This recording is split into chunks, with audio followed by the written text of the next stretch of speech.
बुलढाणा शहराला पाणीपुरवठा करणाऱ्या येळगाव धरण येथे बुलढाणा विधानसभा मतदारसंघाचे आमदार संजय गायकवाड यांच्या हस्ते 177 कोटी 64 लाख रुपये किमतीच्या खडकपूर्णा धरणावरील बुलढाणा शहर व 4 गावे पाणीपुरवठा योजनेचा जलपूजन सोहळा संपन्न झाला। यावेळी नगर परिषदेचे मुख्याधिकारी गणेश पांडे आणि विविध अधिकारी व पदाधिकारी वर्ग उपस्थित होता। आज बुलढाणा शहराला पाणीपुरवठा करणाऱ्या आणि 2050 पर्यंत पाण्याची समस्या कधी येणार नाही असा हा खडकपूर्णा प्रकल्प आज चालू झालेला आहे।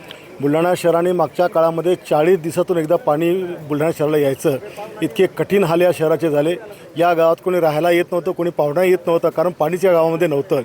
शेवटी 2011 पूजाताई गायकवाड अध्यक्ष झाल्यानंतर त्यांनी 120 कोटी रुपयाची खडकपूर्णा योजना ही या शहराकरता मंजूर करून आणली।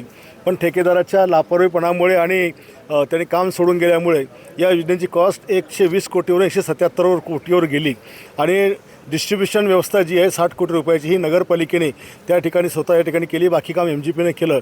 आणि आज खडकपूर्णाचं पाणी आपल्या वॉटर सप्लाय प्लांटवर या ठिकाणी पोचलेलं आहे आणि पुढच्या अनेक वर्षाचा प्रश्न आता बुलढाणेकरांचा हा पाण्याचा संपलेला आहे। बुलढाण्याला दररोज पाणी देण्याची आमची वितरण व्यवस्थेचं काम त्या ठिकाणी चालू आहे।